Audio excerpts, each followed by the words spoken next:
के बाद कौन सी चीज़ आती है लोगों को साइन अप करने के प्रोसेस में, या लोग प्रोडक्ट खरीदते हैं? क्या आता है? इनवाइट, कांटेक्ट और इनवाइट। मुझे नहीं लगता कोई भी इंसान जिसका नाम इस लिस्ट में है वह एक सुबह आएगा और बोलेगा, मैंने सुना है तुमने मेरा नाम लिस्ट में लिखा है, तो प्लीज़ आकर मुझे साइन अप करो। तो ये तो नहीं होने वाला है ना। तो आपको उनके साथ कांटेक्ट करने की, इनवाइट करने की ज़रूरत है। आप में से कितने लोग जो यहाँ बैठे हैं इस प्रोसेस में बहुत अच्छे हैं? आप में से कितने लोग यहाँ बैठे हैं उनको इस प्रोसेस में चैलेंज फेस करना पड़ता है? आप में से कितने लोगों को प्रॉब्लम होती है, हेजिटेशन होती है, चैलेंज होता है लोगों से कांटेक्ट करने में, इनवाइट करने में, लोगों को प्रॉस्पेक्ट करने में? प्लीज़ अपना हाथ उठाएं। ऑल राइट, तो ठीक है, हम अगले 1 घंटे इसके बारे में डिस्कस करते हैं। अच्छा, अगर आप इस प्रोसेस के मास्टर बन जाते हो, अगर आप प्रॉस्पेक्टिंग के मास्टर बन जाते हो, लोगों से कांटेक्ट करने में, उन्हें इनवाइट करने में, तो कैसे यह आपके बिजनेस में फ़ायदेमंद होगा? कैसे होगा बताइए। तो अब हमें इस प्रोसेस में, इनविटेशन के इस प्रोसेस में मास्टर बनना होगा। तो इसमें अलग अलग स्टेज होती हैं। सबसे पहली चीज़ तो मैं आपसे शेयर करना चाहता हूँ, उसे कहते हैं प्रॉस्पेक्टिंग माइंडसेट। ओके, मुझे आशा है कि आप इस माइंडसेट वर्ड का अर्थ समझते हैं। माइंडसेट मतलब आपके दिमाग का एक फ्रेम, ये आपके दिमाग का एक पर्टिकुलर फ्रेम होता है जिससे आप अपने दिमाग को चलाते हो। अब आपको किसी भी चीज़ में सफलता हासिल करने के लिए आपको एक पर्टिकुलर फ्रेम ऑफ माइंड से काम करना पड़ता है, और वह पर्टिकुलर फ्रेम ऑफ माइंड आपको एक पर्टिकुलर फिजिकल स्टेज में भी डालता है। तो ये है एक कॉम्बिनेशन होता है मेंटल और फिजिकल स्टेज का, जो उस एक्टिविटी में सफल होने के लिए चाहिए होता है। क्या आपने ओलंपिक में 100 मीटर की रेस देखी है? अच्छा, तो लोग स्टार्ट लाइन पर कैसे खड़े होते हैं? बिल्कुल इजी वे में, या कोई पर्टिकुलर तरीका होता है? तो वह इस तरह क्यों खड़े होते हैं? वह इजी वे में भी खड़े हो सकते हैं, और जब रेस स्टार्ट हो तो भाग सकते हैं, पर वे ऐसे नहीं करते। उनका एक पर्टिकुलर तरीका होता है जो कि सबसे सुटेबल होता है उनके उस टारगेट को, उस ड्रीम को अचीव करने के लिए या फर्स्ट आने के लिए। अब आप इस प्रॉस्पेक्टिंग के प्रोसेस में हैं, तो आपका मेंटल और फिजिकल स्टेट कैसा होता है? जब आप किसी प्रॉस्पेक्ट से बात करते हो फ़ोन पर, आप कैसे बात करते हैं? आप में ज़्यादातर लोग कैसे प्रॉस्पेक्ट करते हो, फ़ोन पर या फेस टू फेस मिलकर? अच्छा, तो आप ऐसे तो नहीं करते कि छत पे खड़े हो जाओ और लोगों को आवाज़ लगाओ कि आ जाओ आ जाओ, बात सुनो। ये तरीका तो काम नहीं आता ना। मैंने बहुत से लोगों को देखा है, जब वो प्रॉस्पेक्टिंग करते हैं तो वो बहुत ज़्यादा हेजिटेट करते हैं, अपने सर को खुजाते हैं, और फिर कहते हैं आपको पता है किस कारण से आपको मैंने फ़ोन किया, और साथ में फिर सिर को भी खुजाते हैं। क्या आप बिज़ी तो नहीं हैं? क्या बात कर सकते हैं? अच्छा, नहीं तो बाद में बात कर सकते हैं। आपने मूवी देखी टीवी में? ओके, हाँ। घर परिवार में सब अच्छा है ना? अच्छा अच्छा, मैं आपसे बात करना चाहता हूँ। आपको आपको बिज़नेस पसंद है? अच्छा, अब बताओ ऐसा किस किस के साथ होता है? आपको पता है कि शुरुआती दिनों में जब मैं किसी को इनवाइट करता था तो मेरे लिए एक डरावना सपने जैसा होता था। जब मैंने ये बिज़नेस स्टार्ट किया था, तो अगर मैं कहूँ कि मैं इंट्रोवर्ट था, कम बोलता था, तो ये भी एक अंडरस्टेटमेंट है। मैं लोगों से ज़्यादा बात करता ही नहीं था। मेरे बस थोड़े से दोस्त थे जिनके साथ मैं घूमता था। पर धीरे धीरे मैं बदल गया, जैसा आज आप मुझे देख रहे हैं। तो जब मैंने ये रियलाइज़ किया कि ये मेरी कमज़ोरी है कि मैं लोगों से बात नहीं कर पाता, मुझे डर लगता था लोगों से बात करने में, तो अपने अपलाइन की मदद से मैंने इस कमज़ोरी पर काम करना शुरू किया। तो पहली चीज़ जिसने मुझे बहुत मदद की उस डर को ख़त्म करने में, वह थी प्रॉस्पेक्टिंग के बारे में पूरी जानकारी, उसकी पूरी समझ। तो आप प्रॉस्पेक्टिंग के बारे में क्या समझते हैं? क्या है प्रॉस्पेक्टिंग? जो मुझे समझ में आया वह ये है कि प्रॉस्पेक्टिंग एक छटनी करने की प्रक्रिया है, जिसका मतलब है कि आप कुछ ढूंढ रहे हो। जब आप किसी चीज़ की छटनी करते हो तो क्या करते हो? जो चीज़ आप ढूंढ रहे होते हो वह नहीं मिलती तो बाकी जो मिलता है उसे आप साइड पे करते जाते हो। प्रॉस्पेक्टिंग भी छटनी करने की प्रक्रिया ही है। पहले मुझे लगता था कि प्रॉस्पेक्टिंग का मतलब है कि जो भी मेरे सामने आएगा मुझे उसे साइन अप करना ही है।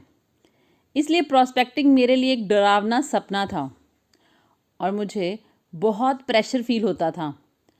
मुझे बंदे को लेकर आना है, उसे साइन अप करना ही है।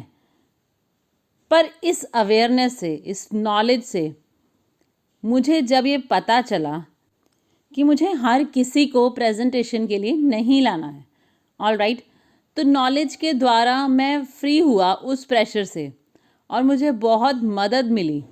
और फिर मैं लोगों से बात करता गया और उन्हें छटनी करता गया। ओके, तो पहली इम्पॉर्टेंट स्किल आपको सीखनी होती है जिसे कहते हैं इनविटेशन। तो प्रॉस्पेक्टिंग एक छटनी करने की प्रक्रिया है। इसको आपको अच्छे से समझना है।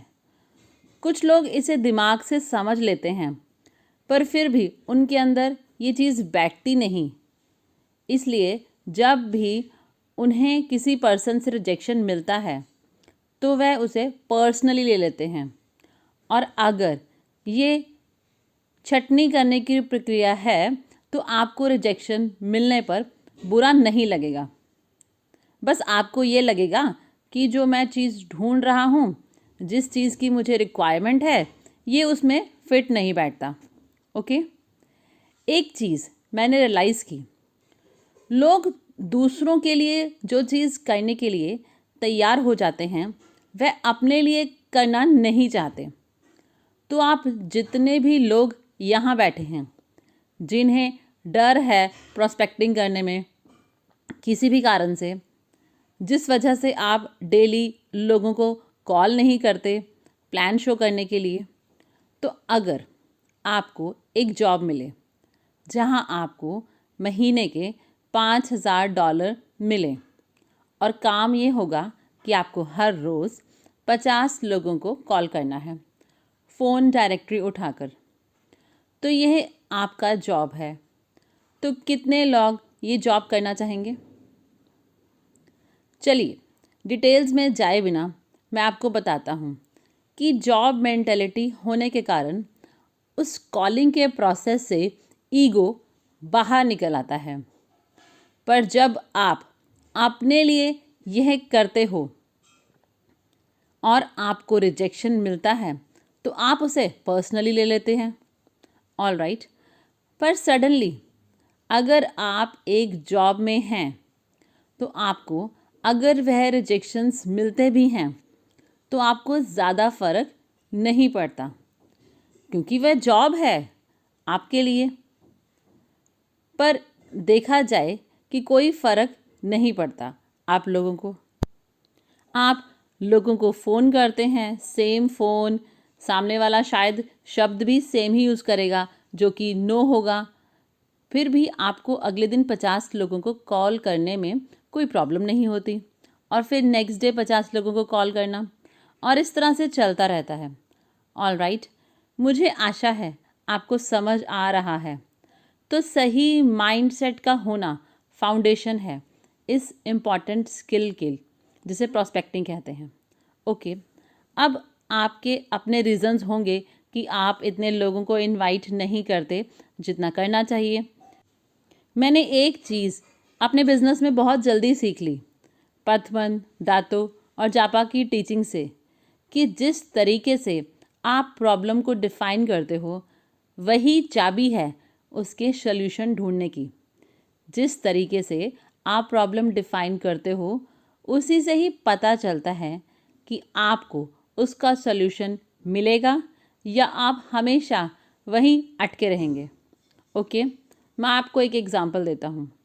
मान लीजिए आपने स्पेक्स पहना हुआ है जिसका ब्लू लेंस है, तो क्या होगा कि जितनी चीज़ें आप देखेंगे वह ज़्यादातर आपको ब्लू ही लगेंगी, और आपने उसे स्पेक्स को बहुत लंबे समय से पहन रखा है कि आप तो भूल गए हो कि आपने स्पेक्स पहना हुआ है, और आपके आसपास जो लोग हैं वह भी भूल गए हैं कि आपने स्पेक्स पहने हैं, क्योंकि वह आपकी बॉडी का पार्ट बन गया है। तो जब हम चीज़ों को इस ग्लासेस से देखते हैं कि मुझे नहीं पता कैसे करना है, मुझसे नहीं होगा, मेरे पास टाइम नहीं है, कोई भी इंटरेस्टेड नहीं है, मेरे सारे डाउनलाइंस लेज़ी हैं, मेरा अपलाइन मुझे सपोर्ट करने में इंटरेस्टेड नहीं है, तो क्या मिलेगा आपको जब आप इस तरह के स्पेक्स से देख रहे हैं? आपके जो एक्सक्यूजेस होते हैं उससे पता चलता है कि आपने किस तरह के लेंस आपने पहन रखे हैं। ये मैं नहीं कह रहा हूँ, आपके लेंस, आपकी बात। यहाँ आर्गुमेंट की कोई बात ही नहीं, क्योंकि मैं नहीं कह रहा कि आपके पास टाइम नहीं है या ये आपके एक्सक्यूज़ेस हैं, और आपके एक्सक्यूज़ मतलब आपका लेंस का कलर। अब आप उन लोगों की लीग में आ जाते हैं जो मास्टर प्रॉस्पेक्टर्स हैं, जो बहुत बढ़िया तरीके से प्रॉस्पेक्टिंग करते हैं और उनके डाउनलाइन भी वैसे ही करते हैं, और वह अपना बिजनेस बहुत फास्ट बिल्ड करते हैं। तो आपको क्या करने की ज़रूरत है? आपको उन ग्लासेस को फेंक देने की ज़रूरत है जो आपने बहुत लंबे समय से पहन रखे हैं। तो क्या आप उसके लिए तैयार हैं? मैं आपसे एक सवाल पूछता हूँ, क्या हर बंदा इस बिज़नेस के लिए सुटेबल है? मैं ये नहीं पूछ रहा कि हर बंदा इस बिज़नेस को कर सकता है या नहीं। मेरा सवाल ये है कि हर बंदा इस बिज़नेस के लिए सुटेबल है? तो मेरा आंसर क्या है? मैं अपना ओपिनियन बताता हूँ। मेरा ओपिनियन है नो। हर कोई इसे कर सकता है पर हर कोई इसमें सुटेबल नहीं है। ऑल राइट, मैं आपसे ये सवाल दूसरे तरीके से पूछता हूँ, क्या आप 4-5 कैरेक्टरिस्टिक लिख सकते हो आइडियल प्रॉस्पेक्ट के? अगर मैं आपसे कहूँ कि 4-5 क्वालिटीज़ लिखो आइडियल प्रॉस्पेक्ट की, तो क्या आपके पास कुछ लिखने के लिए है? बिल्कुल है। पहला, बर्निंग डिज़ायर, मतलब इच्छा होनी चाहिए। दूसरा, सेंस ऑफ अर्जेंसी होनी चाहिए। तीसरा, जिसे जो सीखने को तैयार हो। अगला है जो टाइम दे सके, ओपन माइंड हो। तो इस तरह की चीज़ें आप लिख सकते हैं। तो क्या जितने लोगों को आप जानते हैं उन सब में ये क्वालिटीज़ होंगी? नहीं होंगी ना। इसलिए मैंने कहा कि हर कोई सूटेबल नहीं है। ऑल राइट, अब फ्रस्ट्रेशन तब होती है जब आप गलत लोगों को बिजनेस में ले आते हो। ओके, अब आप कहेंगे कि रॉन्ग पर्सन क्या होता है? हर कोई इसे कर सकता है। पर अगर आप बिजनेस में सफल होना चाहते हो और पैसा कमाना चाहते हो अपने लाइफ टाइम के अंदर, तो आपको बहुत ध्यान से लोगों को चूज़ करना है। आप अपना पहला चेक 25 साल बाद तो नहीं कमाना चाहते हो ना? ये आपका ड्रीम तो नहीं है ना? अब आप कहेंगे कि मुझे ये पर्सन ही बड़ा मुश्किल से मिला है, अब आप मुझे कह रहे हैं कि मुझे सिलेक्टिव होना पड़ेगा। इस तरह के थॉट्स आपके दिमाग में आ रहे होंगे। तो ज़रा रुकिए। क्वालिफ़िकेशन क्या होता है कि जो आपको चाहिए उसकी रिक्वायरमेंट क्या है। क्या आप किसी ऐसे बंदे को जॉब में रखोगे जो सुबह 9 बजे आपको मिल गया? नहीं। क्यों? क्यों नहीं? वह तो पहला पर्सन है जो आपको मिला। तो क्यों आप बिजनेस में ऐसे किसी पर्सन को फोकस करते हो साइन अप के लिए जिस पे सबसे पहले आपकी नज़र पड़ी? ऐसा क्यों होता है? तो रिक्वायरमेंट ज़रूरी हैं। आप इस जॉब एग्जाम्पल से रिलेट कर सकते हो। आपको अपने बिजनेस की रिक्वायरमेंट पता है ना। एक पर्सन में डेफिनेटली कुछ क्वालिटीज़ होनी ही चाहिए इस बिज़नेस में सक्सेसफुल होने के लिए। क्या आप इस बात पर एग्री करते हैं कि हाँ, कुछ रिक्वायरमेंट्स यहाँ पर हैं इस बिज़नेस में सक्सेसफुल होने के लिए? क्या कोई इंसान जो बिल्कुल टाइम नहीं देता वह इस बिज़नेस में सक्सेसफुल हो सकता है? ऑलराइट। क्या कोई पर्सन जो सीखने के लिए तैयार नहीं है, जिसका ईगो बहुत ज़्यादा है, तो क्या वह बंदा सक्सेसफुल हो सकता है इस बिज़नेस में? तो जब हमें पता है कि कौन सी क्वालिटी चाहिए, कौन से कैरेक्टरिस्टिक्स चाहिए जो बंदे को सक्सेसफुल बनाएंगे इस बिज़नेस में, तो हम उस तरीके से लोगों की छटनी क्यों नहीं करते? क्यों हमें हर किसी के पीछे भागने की ज़रूरत है, उनका शिकार करने की ज़रूरत है और ज़बरदस्ती उन्हें इस बिज़नेस में लाने की ज़रूरत है? देखिए, मेन कारण जिस वजह से बहुत से लोग इस बिज़नेस को छोड़ देते हैं वह इसलिए क्योंकि उन्होंने ऐसे लोगों को साइन अप किया जो क्वालिफाई नहीं कर पाए इस बिज़नेस में। क्या होता है जब आप ऐसे लोगों को साइन अप करते हो, ऐसे लोगों को जैसे जिसे चीफ पतमन कहते हैं, वह हाई मेंटेनेंस लोग होते हैं। ओके, आपको ऐसे लोगों को हर सेकंड मोटिवेशन प्रोवाइड करना पड़ता है। वह लोग जाते हैं प्रॉस्पेक्ट के पास और प्रॉस्पेक्ट छींक देता है तो वह डिमोटिवेट हो जाते हैं। ऑलराइट, फिर आपको उन लोगों को पीठ पर मसाज करना पड़ता है और कहना पड़ता है कोई बात नहीं, डोंट वरी, हो जाएगा।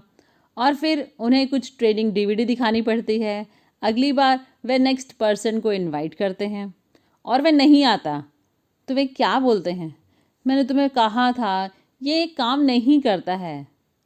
तो क्या आप ऐसे लोगों से खुश होते हैं?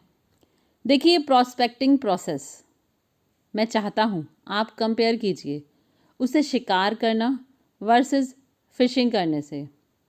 अब हंटिंग प्रोसेस में क्या करते हैं आप? किसी चीज़ के पीछे भागते हैं और उसे शूट करते हैं। और जब आप हंटिंग कर रहे होते हैं तो क्या वह जानवर आपके पास आता है या आपसे दूर भाग रहा होता है?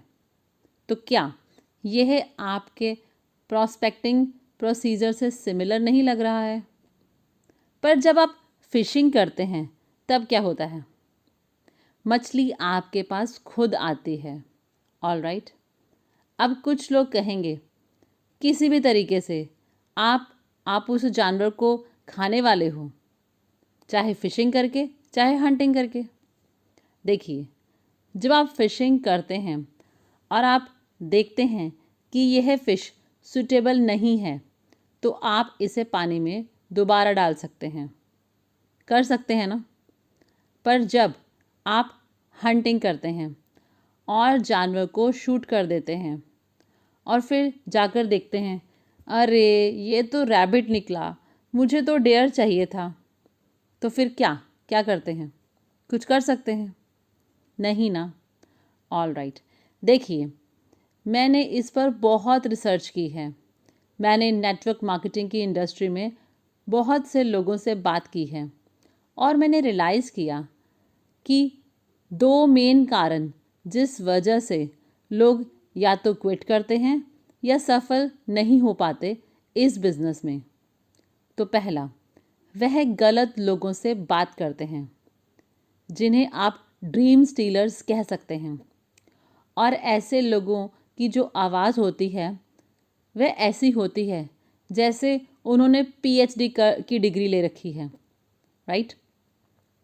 अब दूसरी कैटेगरी के लोग जो अभी हमने बात की, नॉन क्वालिफाइड लोग, जिन्होंने क्वालिफाई नहीं किया, उनके अंदर वह क्वालिटीज़ नहीं होती जो उन्हें हेल्प करें इस बिज़नेस में सक्सेसफुल होने के लिए। ऑलराइट, अब आपके पास दो ऑप्शन होते हैं। या तो आप उस पर्सन को ट्रेन करो, बिल्ड करो, मैक्सिमम टाइम उनके साथ स्पेंड करो उस पर्सन को बिल्ड करने के लिए, जो कि करना चाहिए अगर वह पर्सन कमिटेड है। और कमिटमेंट भी एक क्वालिटी है जिसकी ज़रूरत होती है, रिक्वायरमेंट होती है एक प्रॉस्पेक्ट में। तो अगर पर्सन में कमिटमेंट है तो वह ऑटोमेटिकली क्वालिफाइड हो जाएगा, भले उसके पास ज़्यादा स्किल्स ना हो तो भी।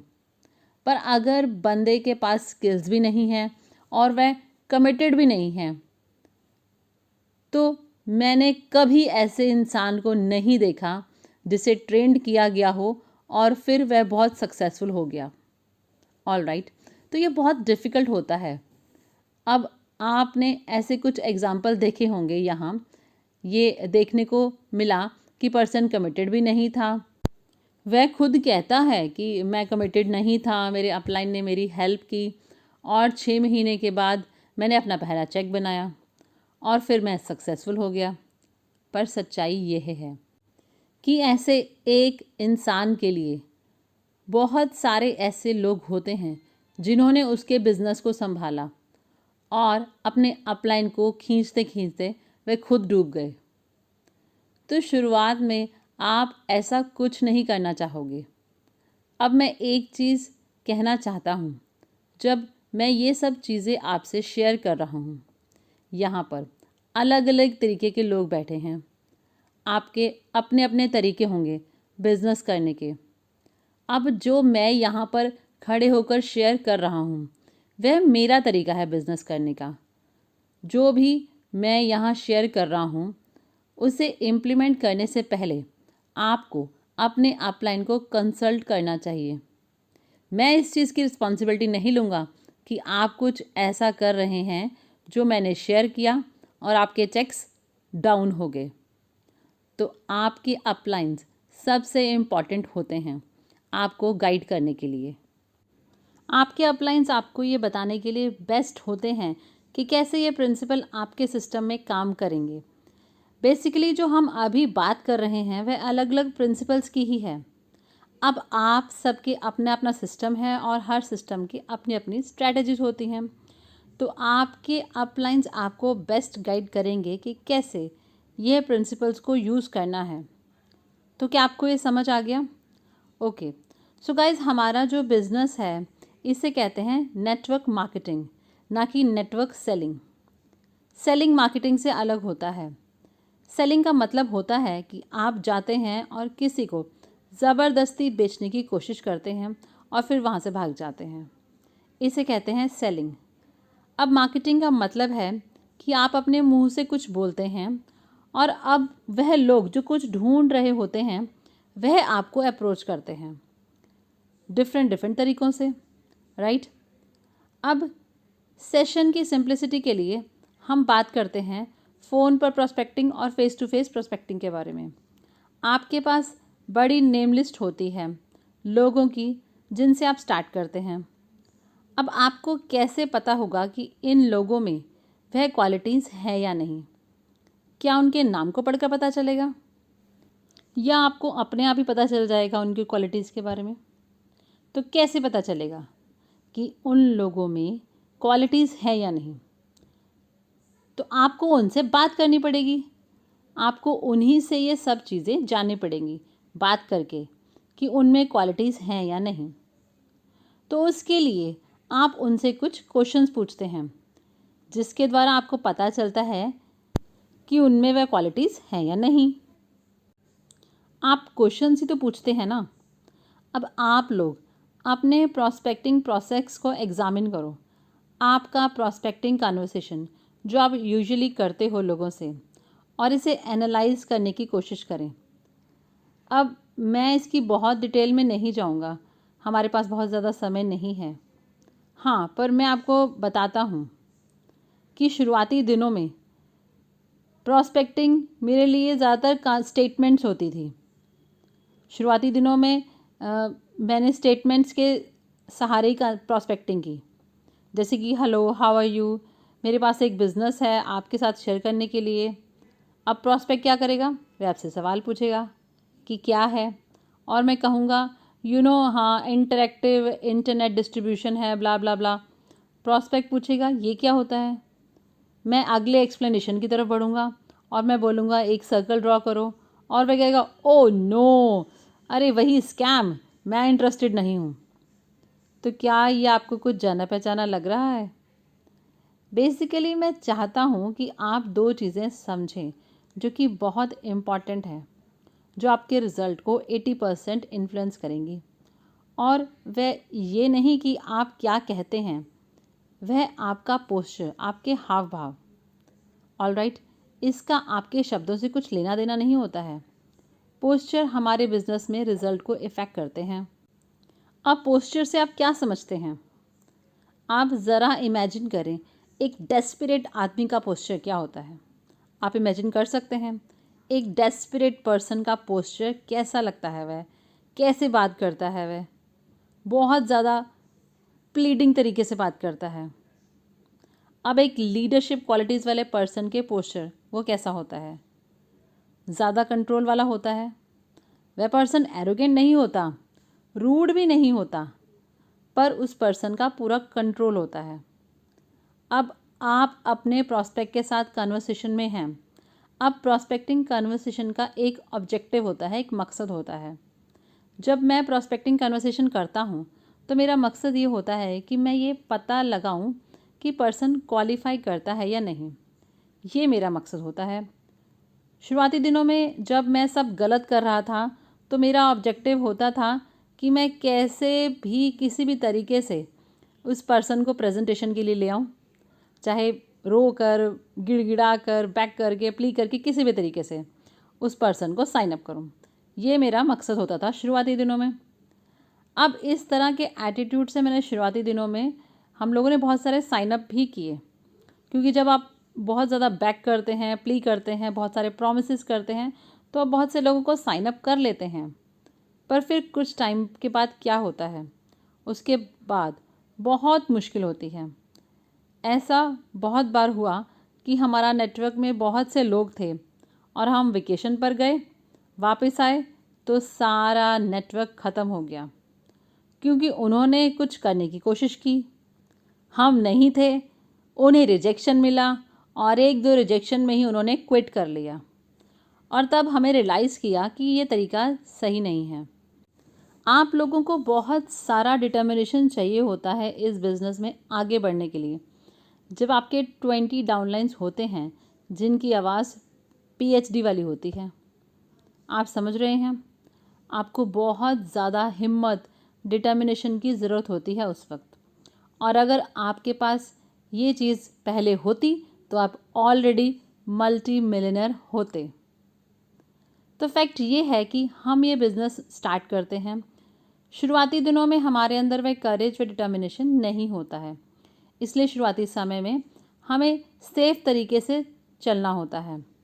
आपके अपलाइंस ने आपको बताया होगा कि ड्रीम स्टीलर से बात नहीं करना, बताया है ना। अब अगर आप ड्रीम स्टीलर्स को साइन अप कर दोगे तो क्या होगा? बहुत ही पैथेटिक सिचुएशन हो जाएगी।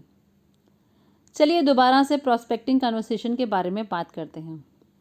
आज की डेट में मेरा एक ही मकसद होता है प्रॉस्पेक्टिंग कन्वर्सेशन का, कि ये पता लगाना कि सामने वाला सुटेबल है या नहीं।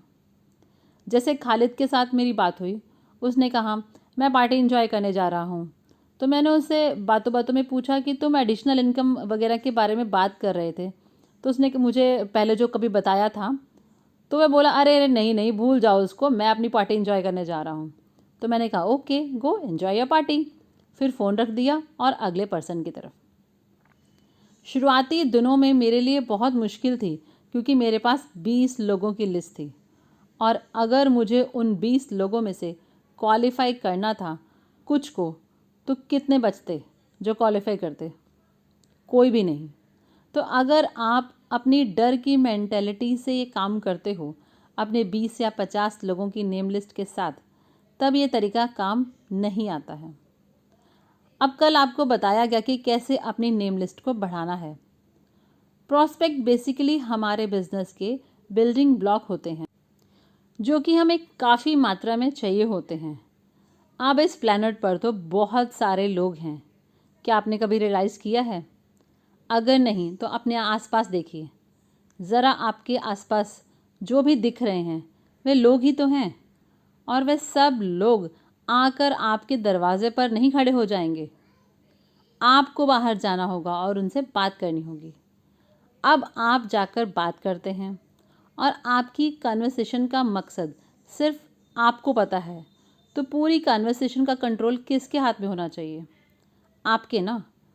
और कन्वर्सेशन का कंट्रोल अपने हाथ में रखने के लिए बेस्ट तरीका होता है क्वेश्चंस पूछना।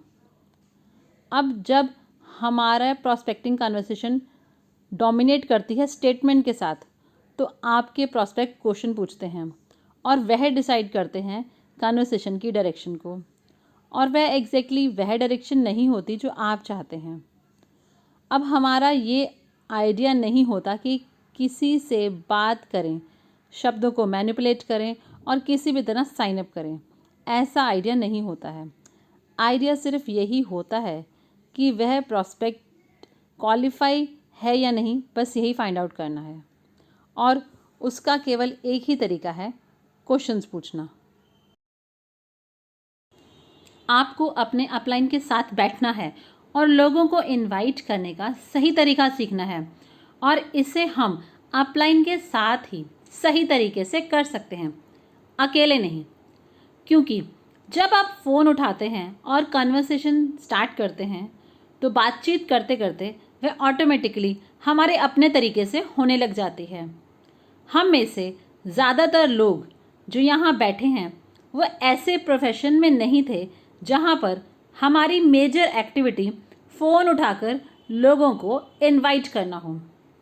आप लोगों ने ज़्यादातर लोगों को कैसे इनवाइट किया होगा? शायद बर्थडे पार्टी पर, या मूवी देखने के लिए, या बाहर डिनर करने के लिए।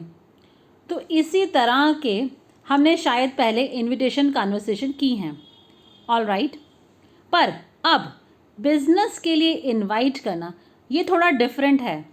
तो इनविटेशन एक मुख्य एरिया है, जैसे कि एक फनल का ऊपरी हिस्सा, और आप सही लोगों को फिल्टर करना चाहते हैं उस फनल से, तो आप अपने अपलाइन के साथ बैठकर इस प्रोसेस को सही से कर सकते हैं, ऑलराइट। पर जब आप बाहर जाते हैं किसी शॉपिंग मॉल पर या अलग अलग जगह पर जहाँ पर आप प्रॉस्पेक्ट से मिल सकते हैं, देखिए, इस पर्टिकुलर शब्द प्रॉस्पेक्टिंग से पहले हम एक शब्द ऐड कर सकते हैं, सस्पेक्ट, कि देखना है कि सामने वाला पर्सन प्रॉस्पेक्ट है भी या नहीं। अब आप कैसे व्यक्ति को क्वालिफाई कर सकते हैं सस्पेक्ट से प्रॉस्पेक्ट तक? इसमें क्वेश्चंस पूछना ही एक असरदार तरीका है। अब किस तरह के सवाल आप पूछ सकते हैं? तो इसमें कुछ मुख्य क्वेश्चंस होते हैं जो आप पूछ सकते हैं, जिससे वह व्यक्ति सस्पेक्ट से प्रॉस्पेक्ट की तरफ मूव हो जाएगा। ओके, नाम पूछना, फ़ोन नंबर पूछना, फैमिली डिटेल्स, उनकी मदर इन लॉ का नाम। अब ये सब चीज़ें इस शुरुआती बातचीत कहते हैं, इस चीज़ों को शुरुआती बातचीत कहते हैं। उसके बाद आप क्या करेंगे? क्योंकि अभी तक वह व्यक्ति सस्पेक्ट ही है, क्योंकि अभी तक आप उसे अच्छे से जानते नहीं हैं। शायद आप उसे सड़क पर या बैंक की लाइन में मिले हों, तो कैसे पता चलेगा आपको कि यह पर्सन प्रॉस्पेक्ट है? तो प्रॉस्पेक्ट वही होता है जो किसी चीज़ को ढूंढ रहा होता है। एक क्वालिफाइड प्रॉस्पेक्ट वह होता है जो आपकी सारी रिक्वायरमेंट्स पर सेट बैठता है, ऑलराइट। क्वेश्चंस जैसे कि आप कहाँ काम करते हैं? अच्छा, आपको वहाँ कैसा लगता है?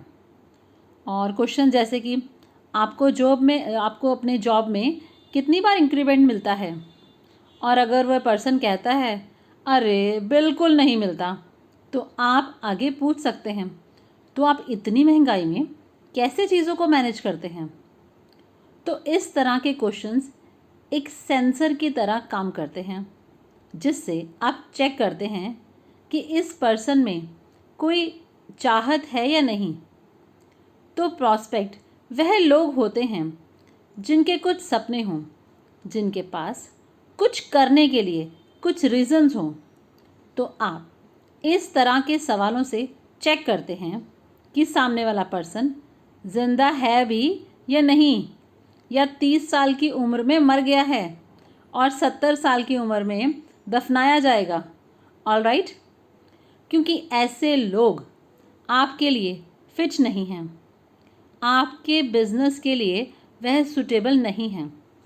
और अगर पर्सन कहता है कि हमेशा मेरे लिए प्रॉब्लम रहती है, मुझे कभी भी जॉब में इंक्रीमेंट नहीं मिलता और मुझे पता नहीं मैं क्या करूं, तो अब क्या?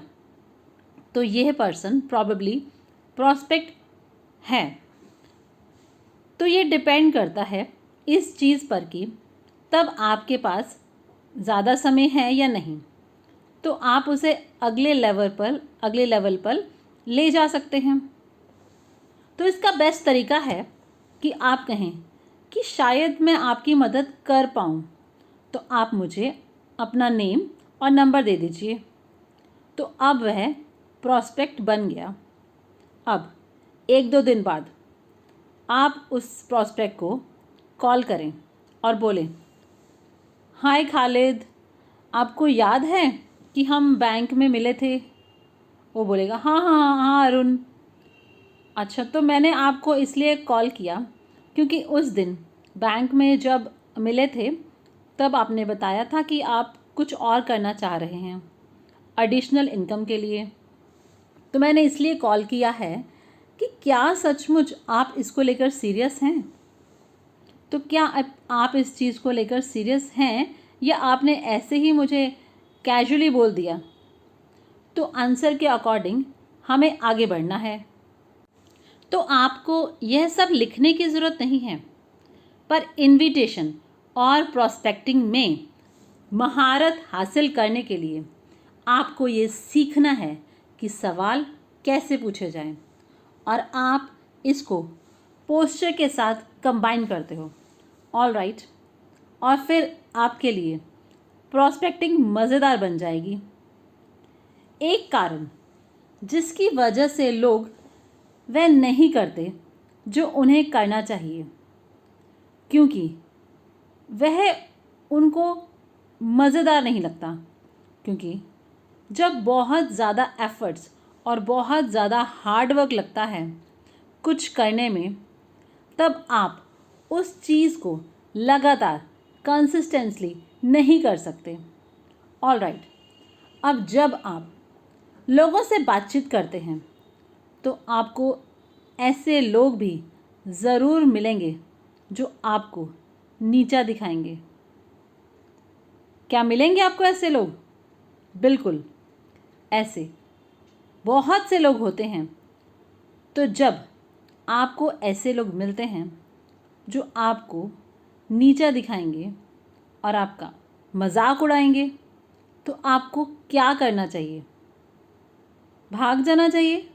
नहीं, उससे भी बढ़िया आप उन्हें रिजेक्ट कर दें। क्या मैं आपको सिखाऊं ये कैसे करना है? अगर मैं आपको ये सिखाऊंगा तो आपको मुझे प्रॉमिस करना होगा कि आपको यह 24 घंटे में करना होगा जब आप यहाँ से बाहर जाएंगे। तो एक ड्रीम स्टीलर को ढूंढिए और ऐसा करिए, और उसके बाद आप ऑब्ज़र्व करना है आपको आपका कॉन्फिडेंस लेवल कहाँ जाता है। चलिए मान लेते हैं हमें कोई ऐसा मिलता है जो ऐसा बोलता है, हाँ मुझे पता है ये पिरामिड स्कीम, इल्लीगल बिजनेस, अरे इसमें तो सिर्फ टॉप के लोग पैसा कमाते हैं।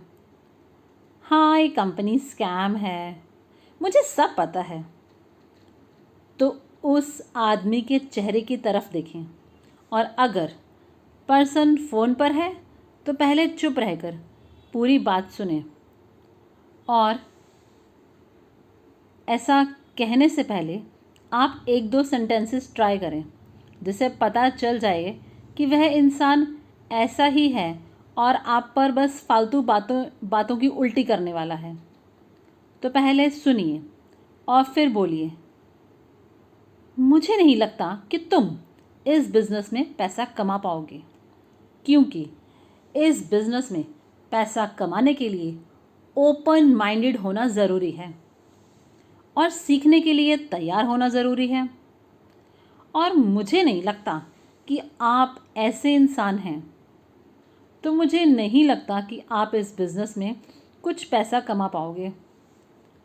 मुझे लगता है कि आप जो अभी कर रहे हो उसी को करते रहिए। Good bye.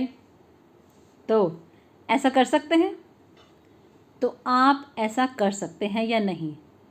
तो जब आप किसी को रिजेक्ट करते हैं, ऐसे पर्सन को रिजेक्ट करना जो अपने आप को पीएचडी लेवल का समझता है, उसे नहीं रिजेक्ट करना जो कहे कि हाँ मैं बिज़नेस में ये करूँगा वो करूँगा। तो समझ गए कैसे किसी को रिजेक्ट करना है। कहना है इस बिज़नेस में पैसा कमाने के लिए एक व्यक्ति को ओपन माइंडेड होना और साथ में डेयरिंग होना ज़रूरी है जो लोगों को लीड कर पाए। पर मुझे नहीं लगता कि आप में ये सब क्वालिटीज़ हैं, तो मेरे हिसाब से आप ये नहीं कर सकते और इस बिज़नेस से कुछ भी नहीं कमा सकते। और इसके बाद आपको क्या लगता है वह पर्सन क्या बोलेगा? सबसे पहले तो वह व्यक्ति अपने आप को जिस स्थिति में है, जिस स्थिति में ऊंची स्थिति में समझ रहा था, उस स्थिति से बाहर आएगा, क्योंकि उसकी एक्सपेक्टेशंस थी कि उससे प्रार्थना करोगे आप और कन्विंस करने की कोशिश करोगे। पर जब आप ऐसा कहेंगे ना, तो वह व्यक्ति एकदम से हैरान रह जाएगा और घबरा कर आपसे पूछेगा कि आपने ऐसा क्यों कहा। तब आपको कहना है कि आपको इसके बारे में कुछ नहीं पता और आप ऐसे ही इंजप्शंस कर रहे हो, अपने ही अनुमान लगाए जा रहे हो बिना इसको ठीक से समझे। इसलिए मुझे लगता है कि आप ऐसे व्यक्ति नहीं हो जो लोगों को लीड कर सके, क्योंकि एक ओपन माइंडेड पर्सन की ज़रूरत होती है। देखिए, ऐसे लोग जिनमें क्वालिटी होती है वह ऐसे लोगों की तरफ अट्रैक्ट होते हैं जिनमें लीडरशिप क्वालिटी होती है। तो अगर आप लोगों को अट्रैक्ट करना चाहते हैं, देखिए मैंने आपको बताया है कि प्रॉस्पेक्टिंग अपनी तरफ अट्रैक्ट करने की कला है, जैसे कि फिशिंग में होता है। वह आपकी तरफ आएगा, आपको उनके पीछे जाने की ज़रूरत नहीं है, उनका शिकार करने की ज़रूरत नहीं है। और जब आप लोगों से बातचीत करते हैं और लोग आपसे बातचीत करना चाहते हैं, तो आपको उनको कुछ वैल्यूज़ प्रोवाइड करनी है अपनी बातचीत के ज़रिए। All right. और वह वैल्यू बहुत से तरीक़ों से हो सकती हैं, खाली शब्दों से नहीं, आपके पोस्चर से भी।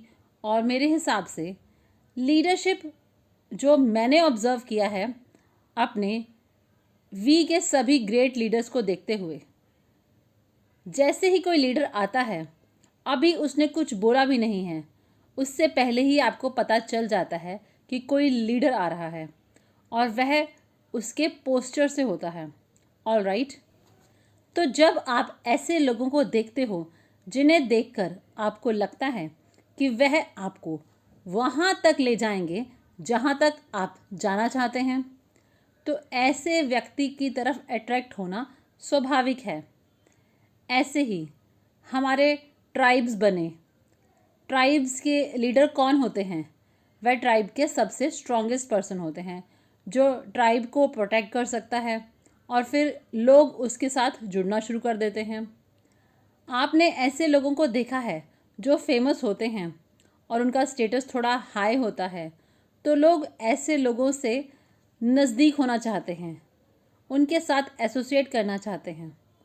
तो आपकी प्रॉस्पेक्टिंग आपके लिए मज़ेदार बन जाएगी अगर आप अपने द्वारा वह वैल्यू बिल्ड कर पाएँ। और कैसे करेंगे? आप ये लगातार स्वयं को सिखाकर, लगातार अपने अपलाइन से वह वैल्यूज़ लेकर, अब आपके अपलाइन लीडर्स वे कौन हैं जिन्होंने वह रास्ता पहले ही तय किया है, लीडरशिप का वह रास्ता, और आपसे वह कुछ कदम आगे हैं, तो उनके साथ रहकर उनसे सीखना आसान होता है। क्या आप मेरे साथ हैं? All right. तो आप एक ऐसे घर में शिफ्ट होना चाहेंगे जो आपके अपलाइन के घर के पास हो।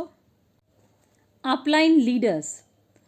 तो मैं एक सॉन्ग प्ले करना चाहता हूँ जो कि सिंबलाइज करता है और मुझे एक ऐसा एटीट्यूड देता है जिससे मैं ऐसे लोगों को रिस्पॉन्ड कर पाऊँ जिनका लाइफ में एक ही काम है, किसी भी तरीके से मुझे नीचा दिखाना। दुर्भाग्य से ऐसे लोग होते हैं। हम लोगों को कंट्रोल नहीं कर सकते, लोग अलग अलग तरीके के होते हैं। और मैंने ये कुछ समय पहले सीखा कि मैं जाकर लोगों को चेंज नहीं कर सकता। इसके बजाय मैं खुद को चेंज करके ऐसे लोगों के साथ काम करूं जो खुद को चेंज करना चाहते हैं, बजाय ऐसे लोगों के साथ काम करना जहां मुझे उन्हें ज़बरदस्ती चेंज करने की कोशिश करनी पड़े, क्योंकि ये वर्थ इट नहीं है। क्योंकि ये कोई बहादुरी की बात नहीं है। ठीक जैसे कि आप ऐसे ट्रक के सामने खड़े हो जाना जो 200 किलोमीटर पर आवर की स्पीड से चला रहा हो, तो इसे बेवकूफ़ी कहते हैं। All right. तो वह सॉन्ग है। और हाँ, इस सॉन्ग को सुनने से पहले आप उन लोगों को इमेजिन करें जिन्होंने आपको नीचे दिखाया था। ऐसे लोग होते हैं जिन्हें ड्रीम स्टीलर्स कहते हैं, जो कहते हैं अरे नहीं हो सकता, जो कहते हैं अरे तुम बुद्धू हो, ये कभी नहीं चलता, तुम बेवकूफ़ी कर रहे हो। तो क्या आपके अंदर वह एनर्जी, वह पैशन, वह एंगर है उन्हें दिखाने के लिए जिन्होंने आपसे कहा कि ये नहीं चलता? उन लोगों की आवाज़ है जिन्होंने आपको नीचे दिखाया। तो अगर आपके पास यह आखिरी मौका है अपना बेस्ट देने के लिए और मैक्सिमम इंटेंसिटी के साथ इस गाने में पार्टिसिपेट करने के लिए, तो वही चीज़ आपका एटीट्यूड डिसाइड करेगी ज़िंदगी भर के लिए उन लोगों के साथ डील करने के लिए जो ड्रीम स्टीलर्स होते हैं। तो अगले कुछ मिनट आप जिस तरह पार्टिसिपेट करते हैं इस सॉन्ग में, वही डिसाइड करेगा कि आपका एटीट्यूड ऐसे लोगों के प्रति क्या होगा। All right. तो अगले 4 दिन आप बहुत सी चीज़ें सीखने वाले हो, और जब आप बाहर जाते हैं और इसे प्रैक्टिस करेंगे तो आपको क्या लगता है, आप हार जाएंगे? मैं आपको बताता हूँ, इसका जवाब है हाँ। क्योंकि आप कोई भी चीज़, कोई भी स्किल में मास्टर नहीं हो सकते सिर्फ उसे सुनकर। मुझे नहीं लगता आपने ज़िंदगी में कोई भी स्किल सिर्फ सुनकर सीखी हो कि कैसे करना है। अगर आपने सिंगिंग सीखी, डांसिंग सीखी, कुकिंग सीखी, तो आप कुछ भी सीखते हैं तो शुरू में बहुत सी गलतियां होती हैं। क्या आप गलतियों से घबराते हैं? क्या आप गिरने से घबराते हैं? नहीं। तो अगर आप गिर गए तो क्या होगा? फिर से उठ खड़े होंगे, गेट अप अगेन। गिरेंगे और फिर से उठ खड़े होंगे। आप गिरेंगे और फिर से उठ खड़े होंगे। आप गिरेंगे और फिर से उठ खड़े होंगे। आप गिरेंगे और फिर से उठ खड़े होंगे। और फिर आप उठकर मूव करेंगे, वॉक करेंगे। आप एक चिकन की तरह या एक डेयर की तरह या एक हैन की तरह नहीं चलेंगे जो इधर उधर घूमता है। आप एक राइनो की तरह चलेंगे। कैसे चलता है राइनो? सीधा अपने गोल की तरफ। तो जब भी आप गिरेंगे तो आप फिर से उठ खड़े होंगे। मुझे पता है आप ऐसा ही करेंगे। मुझे नहीं पता कि आप कितनी बार गिरेंगे, पर मैं आपको इतना कह सकता हूँ कि इससे कोई फ़र्क नहीं पड़ता जब तक कि आप एक डिसीजन नहीं लेते कि जब भी मैं गिरूंगा तो फिर से उठ खड़ा हो जाऊंगा। और फिर कुछ साल बाद जब आप ट्रैवल करेंगे पूरी दुनिया में, लोगों को इंस्पायर करेंगे और उनकी हेल्प करेंगे उनके ड्रीम्स अचीव करने के लिए, लोग आपके पास आएंगे और पूछेंगे कि क्या है आपकी सफलता का राज, और आप कहेंगे कि मैं हर बार, जितनी बार भी मैं गिरा और मैं फिर से उठ खड़ा हुआ, जब भी मैं गिरा फिर से उठ खड़ा हुआ, और जब भी मैं गिरा फिर से उठ खड़ा हुआ, और मैंने दूसरों को अपने गिरने के लिए ब्लेम नहीं किया। आप लोग चैंपियन हैं। So, do we have the song ready? Okay, let's play the song first with the lyrics so everybody can catch on the lyrics. So, yep, let's have the song up with the lyrics.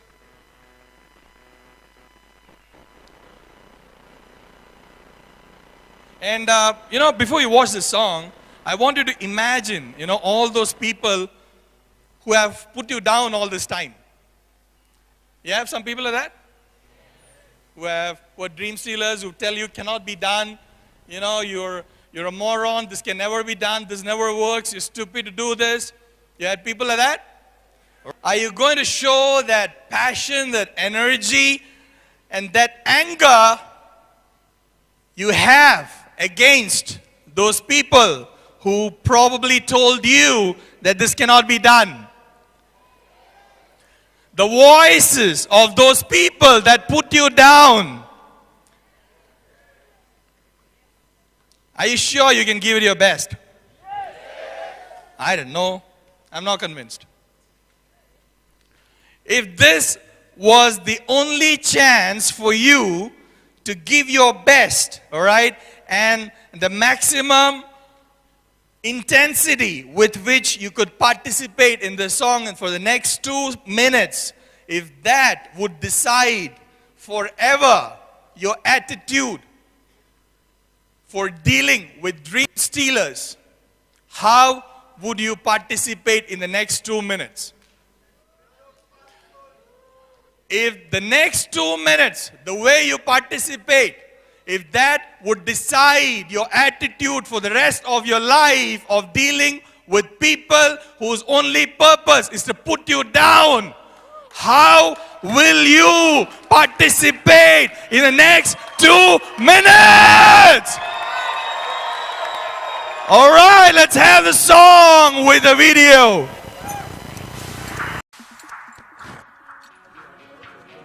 Well, you think that you can take me on? You must be crazy. There ain't a single thing you've done that's gonna faze me. Oh, but if you wanna have a go, I just wanna let you know. Yeah, get off of my back and into my game. Get out of my way, some wild and untamed. Get out of my face, give it your best shot. I think it's time you better face the fact. Get off of my back. Okay, my turn.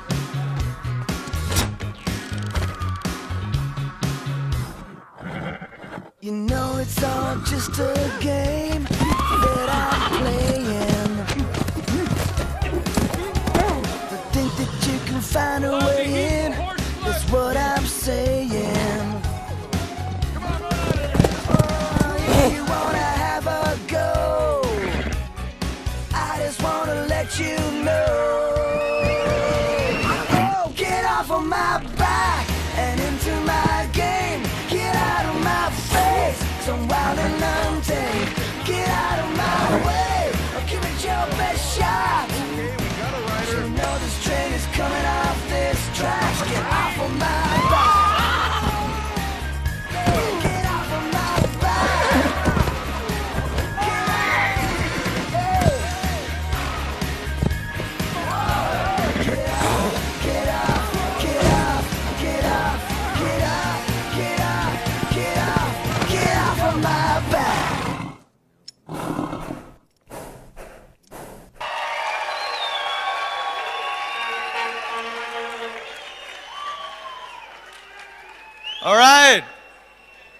All right, keep standing, keep standing.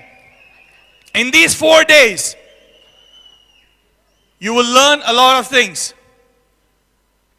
And as you walk out into your life and you start practicing these things, do you think you will fall? Let me tell you, you will. Because you don't master skills just by hearing about them. I don't think you mastered any skill in your life by hearing somebody explaining how to do it. If you learned singing, if you learned dancing, if you learned cooking, if you learned anything, you've fallen down many times. Have you? Are you afraid of falling? I am not convinced. Are you afraid of falling? What will you do when you fall down? What will you do when you fall down? What will you do when you fall down? You fall down, then you get up. You fall down, then you get up. You fall down, then you get up. You fall down, then you get up. You fall down and you get up. And you walk and you move and you march. You do not move like chicken or hen or deer which move around. You are like a rhino. How does a rhino go? It charges right ahead. So when you fall down, what will you do? You fall down, you get up. You fall down, you get up.